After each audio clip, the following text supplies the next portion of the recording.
Commander Thex stood at the large viewing window of the stalwart Dawn, his four-fingered hands clasped behind his back.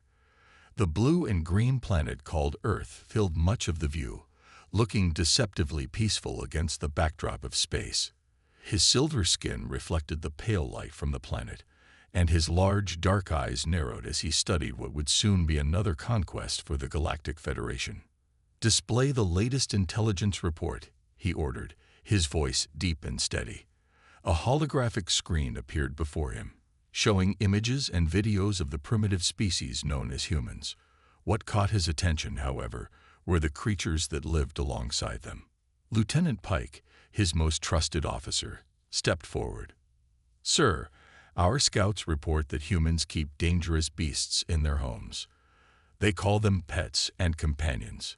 He pulled up several images of various Earth animals, focusing particularly on one type. These creatures, called dogs, are descendants of wild predators. Yet the humans have somehow enslaved them. Thex watched a video of a large dog running alongside its human owner. The beast's teeth were clearly visible as it opened its mouth, displaying weapons that could easily tear flesh. "Fascinating," he muttered. "They subjugate predators and keep them as slaves. Perhaps these humans are more barbaric than we initially thought." The commander walked to his command chair, his long legs carrying him gracefully across the bridge. The chair adjusted to his tall frame as he sat down, and multiple screens lit up around him. Each one showed different aspects of Earth's defenses, or lack thereof. Their ships were primitive, barely able to reach their own moon. Their weapons, while numerous, were nothing compared to the Federation's advanced technology. "How many vessels do we have in position?" Thex asked, though he already knew the answer. He liked to keep his crew alert by asking such questions regularly. 500 warships surround the planet, Commander," Pike responded promptly.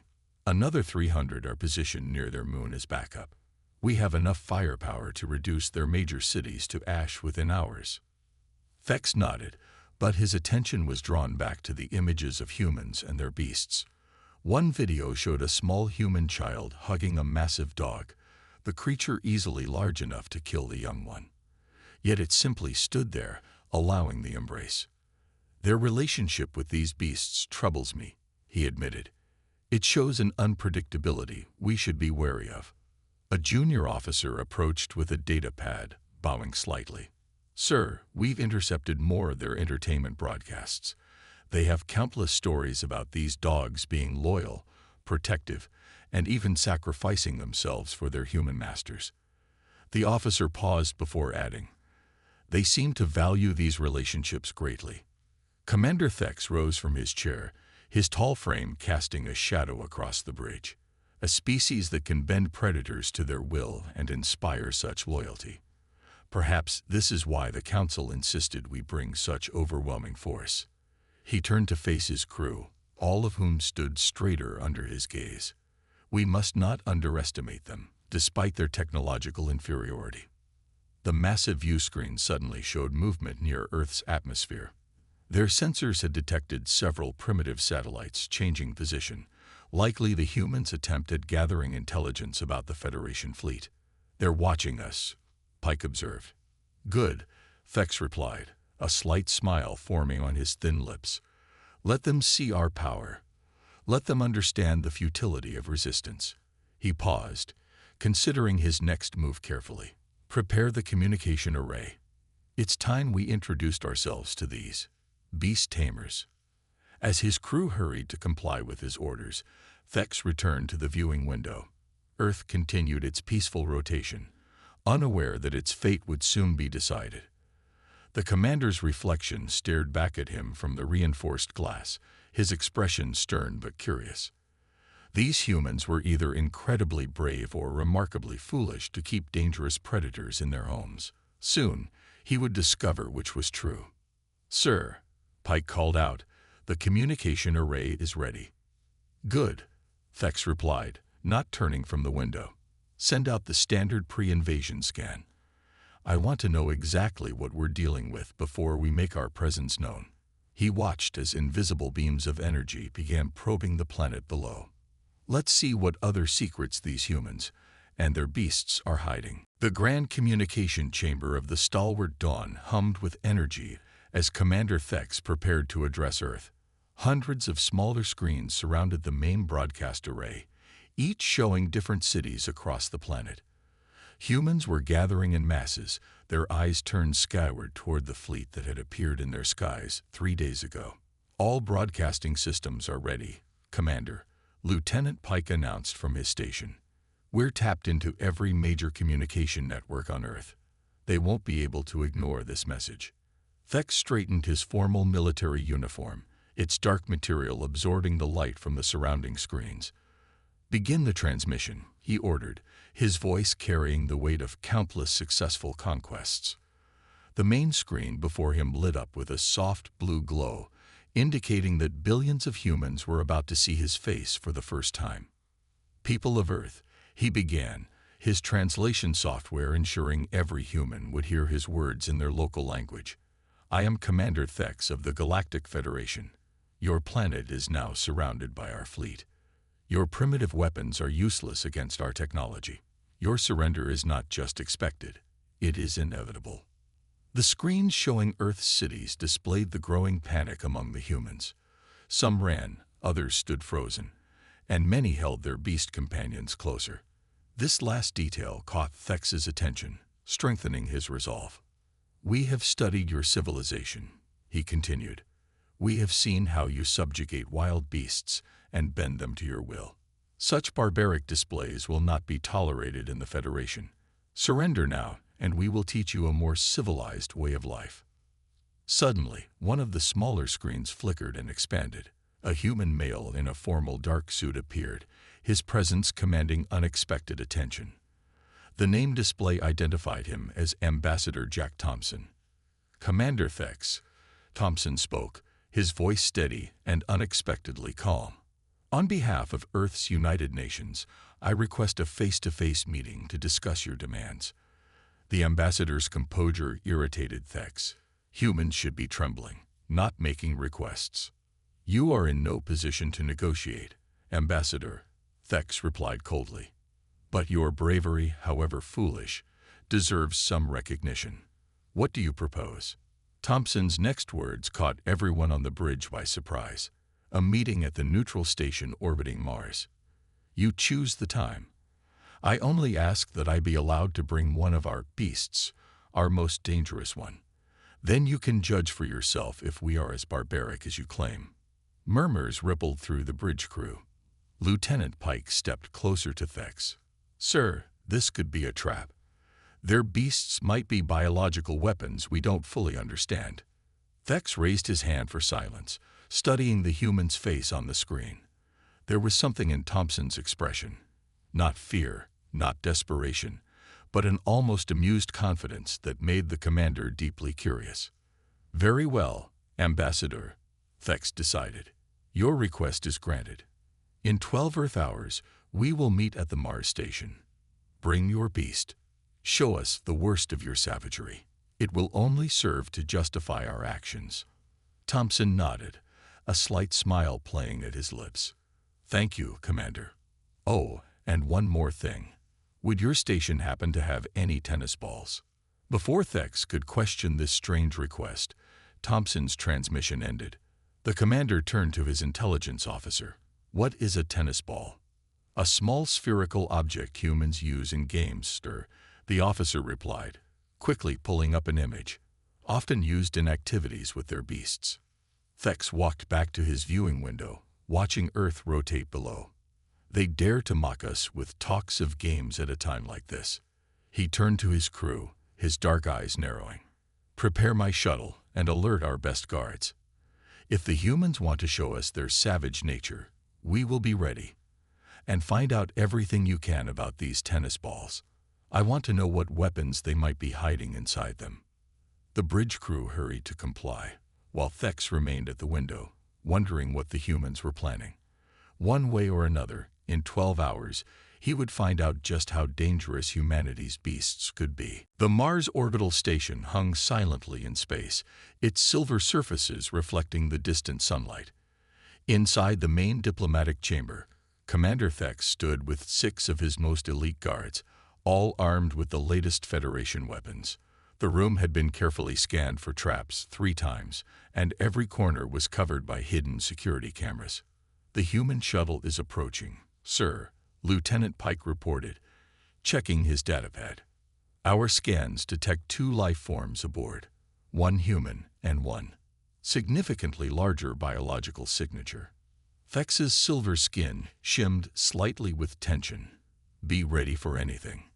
These humans have proven unpredictable." The airlock doors slid open with a soft hiss.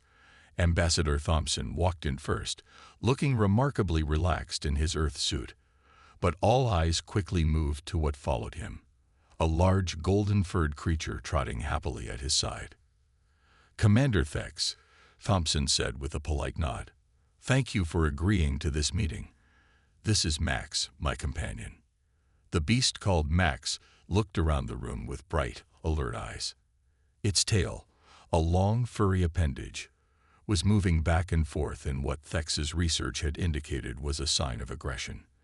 Yet instead of attacking, the creature sat down next to Thompson and yawned, displaying an impressive set of teeth. "This is your most dangerous beast?" Thex asked, his tone mixing disbelief with caution. His guards kept their weapons ready, tracking every movement of the furry creature. Thompson smiled and reached into his pocket. Several guards tensed, but he simply pulled out a bright yellow ball. "Would you like to meet him properly?" Before Thex could respond, Thompson tossed the ball across the room. Max immediately sprang into action, moving with surprising speed. Several guards raised their weapons, but instead of attacking, the beast simply chased the ball, caught it in its mouth, and brought it back to Thompson, tail wagging even faster. "Good boy, Max," Thompson praised, and the creature's entire body seemed to wiggle with joy. "Would you like to throw it, Commander?" Thex stared at the ball now being presented to him, covered in dog saliva, but apparently not a weapon of mass destruction, as his intelligence team had feared. Against his better judgment, and ignoring Pike's worried expression, he reached out and took it. Max's eyes followed the ball, and his body tensed with excitement. Thex found himself fascinated by the beast's obvious intelligence. It clearly understood what was about to happen. With careful precision, he threw the ball across the room. What happened next would be talked about in Federation circles for years to come. Max not only retrieved the ball, but upon returning, gently placed it at Thex's feet and looked up at him with what could only be described as adoration. The commander found himself staring into the dog's warm brown eyes, seeing not a mindless beast, but a creature of remarkable emotional depth. "Impossible," Pike whispered, watching as his fearsome commander slowly reached down to pick up the ball again. "Max is a golden retriever," Thompson explained, watching with barely concealed amusement as the alien commander threw the ball again. "One of many dog breeds we've developed over thousands of years of partnership. They're not our slaves, Commander. They're our friends, our protectors, our family members." As if to prove this point, Max returned from his second fetch, but this time sat directly in front of Thex, offering his paw in what was clearly a practiced gesture. The commander stared at the extended limb, understanding dawning in his dark eyes. "He wants to shake hands," Thompson explained. "It's how dogs greet friends." The diplomatic chamber fell silent as Commander Thex, leader of the most powerful invasion fleet in the quadrant, slowly reached down and took the paw of a golden retriever. Max immediately gave him what humans called a doggy smile, his tongue lolling out happily. "Lieutenant," Thex said quietly, still holding Max's paw, "I believe we may have significantly misunderstood the nature of humanity's relationship with these creatures. Should I cancel the invasion fleet's standby orders, sir?" Pike asked, watching in amazement as Max now leaned against the commander's legs, asking for pets. "Yes," Thex replied, finding himself automatically scratching behind Max's ears exactly where the dog wanted. I believe we need to completely reassess our approach to this situation. The diplomatic chamber had transformed from a place of tension to something entirely unexpected. Commander Thex sat in one of the large chairs, with Max comfortably settled beside him, head resting on the alien's knee. The guards had lowered their weapons, though they still watched with a mixture of confusion and fascination. "You mean to tell me," Thex said, absently stroking Max's soft fur, "that these creatures chose to stay with humans? They weren't conquered or forced?" Ambassador Thompson nodded, pulling up holographic images from Earth's history. "Dogs and humans have been partners for over 15,000 years. They started as wild wolves, but some began following human camps, helping us hunt, warning us of dangers." Lieutenant Pike stepped closer to examine the historical images. "But their teeth, their claws, they're clearly built for killing. Our reports showed them guarding human dwellings, attacking intruders." "Max," Thompson called softly. The dog's ears perked up, and he lifted his head. "Show them, gentle." Max stood and walked to Pike. The lieutenant tensed, but the dog simply took his hand in his mouth with extraordinary care, applying no pressure at all, then released it and gave it a friendly lick. "That's what we call bite inhibition," Thompson explained. "Dogs naturally learn to control their strength. They understand that humans are more fragile than them. They choose to be gentle." Thex leaned forward, his dark eyes reflecting deep thought. "Choose. You're saying these are conscious decisions. Our intelligence suggested they were merely well-trained beasts." Thompson reached into his briefcase and pulled out a tablet. "Let me show you something." He played a video of a service dog helping a blind person navigate city streets, another of a therapy dog comforting sick children in a hospital, and a third of a rescue dog finding survivors in a collapsed building. "They can read our emotions," Thompson continued. "They understand hundreds of words, can solve problems, and show empathy not just to humans but to other species too. Max here knows when any of my family members are sad and will go sit with them, trying to comfort them." As if on cue, Max walked over to one of the younger alien guards who had been showing signs of stress. The dog sat next to him and gently pressed against his leg, looking up with understanding eyes. The guard, after a moment's hesitation, reached down to pat Max's head. "Remarkable," Thex muttered. "Our scans showed their brain size was modest compared to sentient species. We assumed." "You assumed that size equals intelligence," Thompson finished. "But dogs have different kinds of intelligence. They can smell cancer in humans before our best machines can detect it. They can predict seizures before they happen. They understand human gestures better than our closest primate relatives." Pike was now reviewing their original intelligence reports with growing embarrassment. "Sir, it seems our entire assessment of Earth's civilization was based on a fundamental misunderstanding. We saw humans living with predators and assumed enslavement. We never considered partnership," Thex finished, watching as Max made his rounds among the alien guards, somehow knowing exactly who needed attention most. "We never considered that a civilized species might form genuine bonds with another species." Thompson smiled. "Dogs made us better humans, Commander. They taught us about loyalty, unconditional love, and the importance of play. They protected our homes, helped us hunt, saved countless lives in disasters, and asked for nothing in return except friendship." The commander stood up, his tall frame casting a shadow across the floor. Max immediately returned to his side, sitting at attention but with his tail still wagging happily. Thex looked down at the dog, then at Thompson. "My species prides itself on technological advancement," he said slowly. "We measure civilization by scientific achievement, but watching this creature, watching Max choose to show kindness to strangers who arrived with weapons drawn, I begin to wonder if we have been using the wrong metrics entirely." "Perhaps," Thompson suggested gently, "that's something our species could learn from each other." Max barked once, softly, as if agreeing with the sentiment, causing several of the alien guards to jump slightly, then laughed nervously.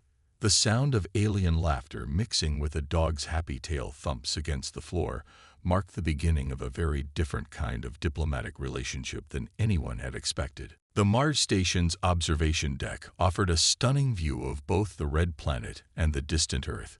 Commander Thex stood there with Ambassador Thompson, while Max lay contentedly between them, occasionally glancing up to make sure both his new friend and his human were still there.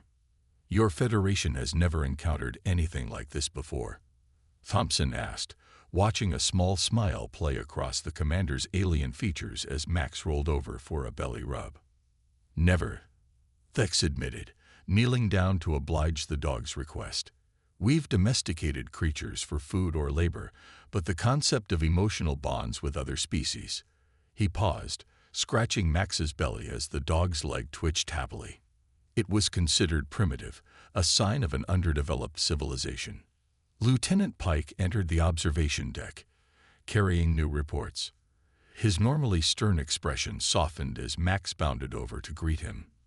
"Sir, we've been analyzing the data from Earth more carefully. It's not just dogs. Humans have similar relationships with cats, horses, birds, dozens of species." "Show me," Thex commanded, standing up. Pike activated a holographic display.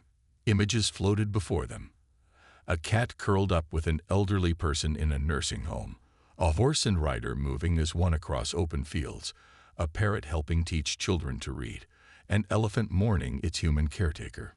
"Each relationship is unique," Thompson explained. "Cats chose to live with us on their own terms. Horses trusted us enough to carry us on their backs. Birds learned to mimic our words. Even species we thought were less intelligent showed remarkable abilities when we took the time to understand them." Max walked back to Thex and pressed his nose into the commander's hand, displaying an emotional intelligence that now seemed impossible to ignore. The dog had somehow sensed the alien's deep thought and offered comfort, a gesture that would have seemed impossible to Thex just days ago. "You know," Thompson continued, "there's an old Earth saying, 'The greatness of a nation can be judged by the way its animals are treated.' We learned that caring for other species made us better, more empathetic, more understanding of different types of intelligence." Thex watched as Max moved between the various alien guards in the room, somehow knowing exactly who needed attention at any moment. The dog would spend more time with those showing signs of stress, less with those who were comfortable, always adjusting his behavior to match each individual's needs. "Our scientists," Thex said slowly, "they never considered this kind of intelligence. We measure in mathematics, technology, space travel. But this," he gestured to Max, who was now helping a nervous young guard feel more at ease, "this is something we never thought to measure." Pike pulled up more data on his pad. "Sir, reviewing Earth's history, these relationships helped humans survive countless challenges. Dogs warned of dangers humans couldn't detect. Cats protected food supplies from rodents. Horses allowed humans to travel vast distances. Each species contributed something unique and asked for nothing in return except kindness." Thompson added, "That's the part most people miss. These aren't one-sided relationships.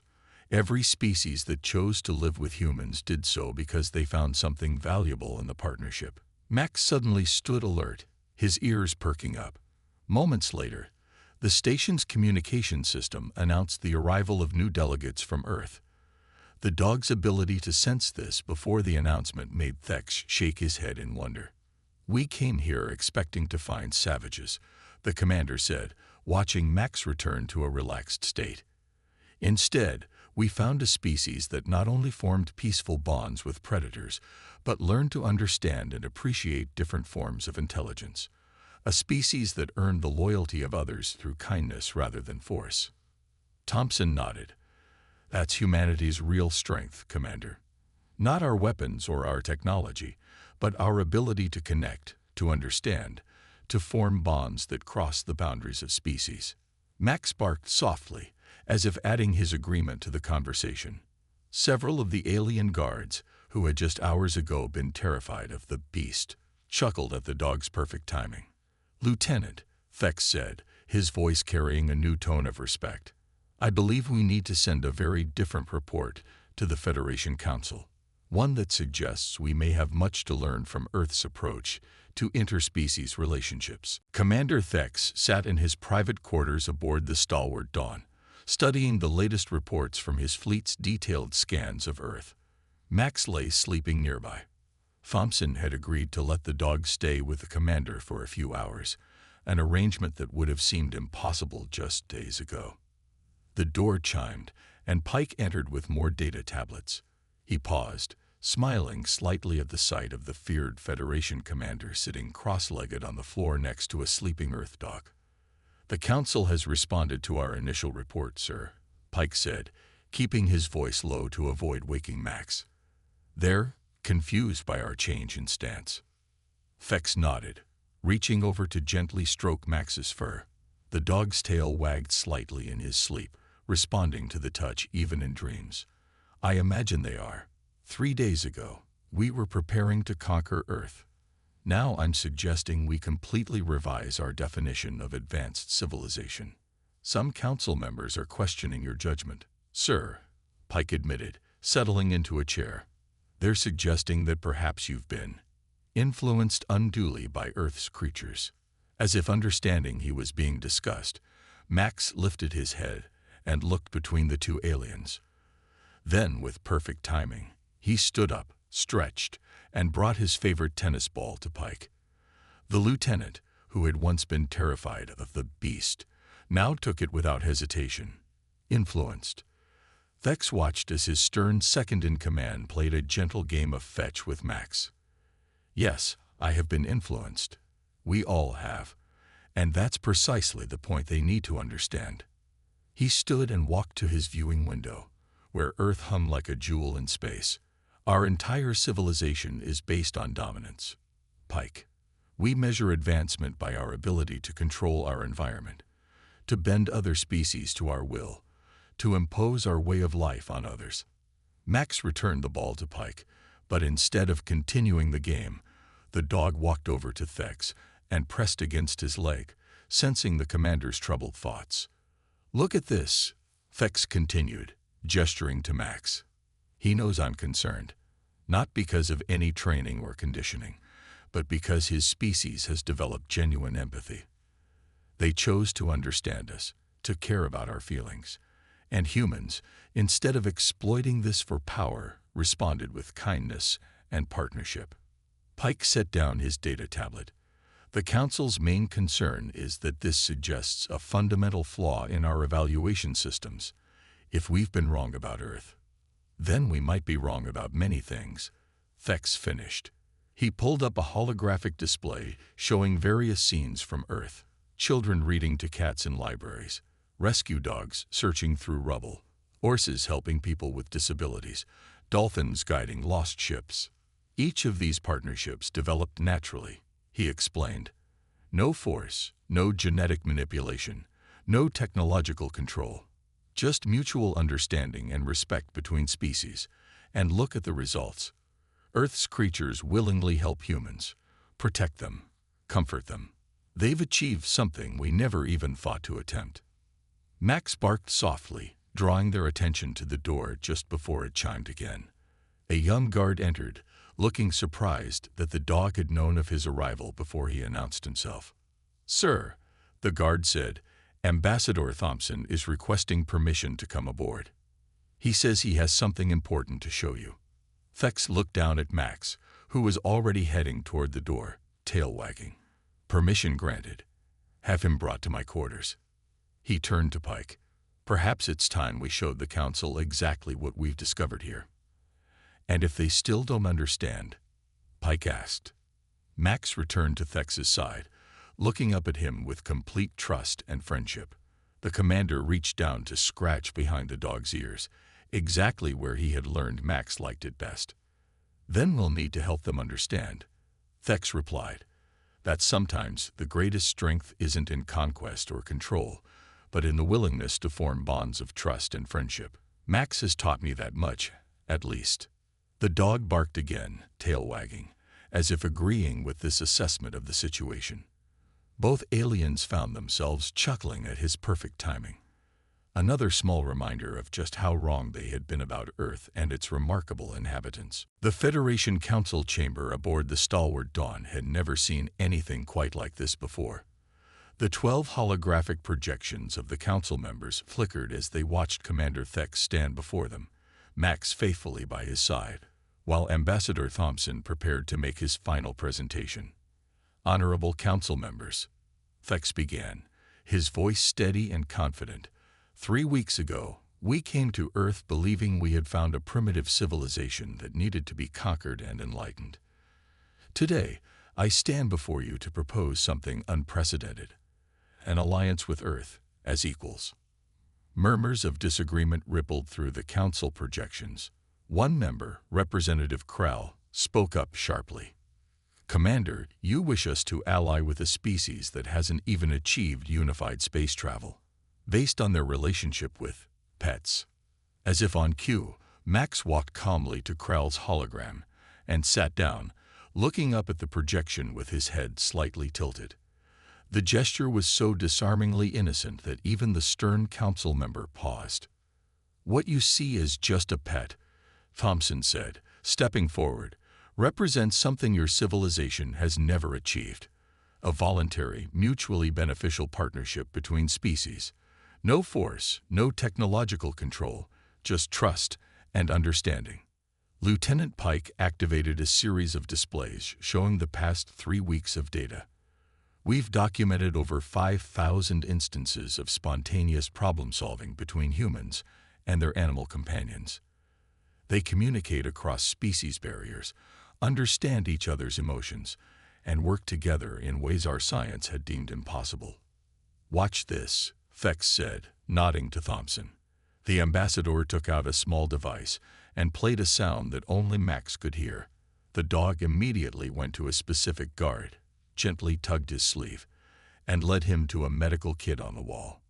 Max just identified the guard with the highest stress levels and showed him where to find help, Thompson explained. "No training for this specific situation, just natural empathy and intelligence. And this is just one small example." Another council member leaned forward, intrigued. "But how does this benefit the Federation?"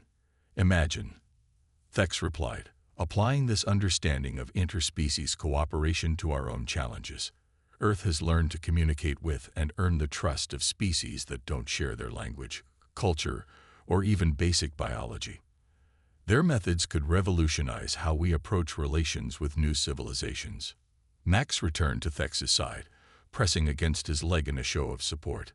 Several council members watched this interaction with growing interest. Furthermore, Pike added, "Earth's success with animal partners has led to breakthroughs in medicine, psychology, and environmental preservation. They've learned to see intelligence and value in forms we never considered." Thompson nodded to Max, who performed a series of complex tasks, demonstrating not just obedience, but creative problem-solving and emotional intelligence. The council members watched in silence as the dog figured out new ways to complete each challenge. "We've spent centuries trying to force cooperation through technology and power," Thex continued. "Earth achieved it through patience, kindness, and mutual respect. Their approach could be invaluable as we encounter new species across the galaxy." The council chamber fell quiet as the members discussed privately among themselves. Max took this opportunity to make his rounds, somehow knowing exactly which holograms represented the most skeptical council members, sitting near them with his gentle, friendly presence. Finally, the council leader spoke. "Commander Thex, 3 weeks ago you asked for permission to conquer Earth. Today, you ask us to accept them as equals. This is unprecedented." "So is their achievement," Thex replied, watching as Max returned to his side. "They turned wolves into friends, predators into protectors, and potential enemies into family. Imagine what they could teach us about building true, lasting peace across the stars." The council leader looked down at Max, then at Thompson, and finally at Thex. Perhaps it's time for the Federation to learn some new methods. Ambassador Thompson, we would be interested in discussing the terms of an alliance." As the human and alien delegates began their formal discussions, Max lay down contentedly between them, his tail gently wagging. He had no way of knowing that his simple presence had just changed the course of interstellar history. He was just happy that his old friends and new friends were getting along.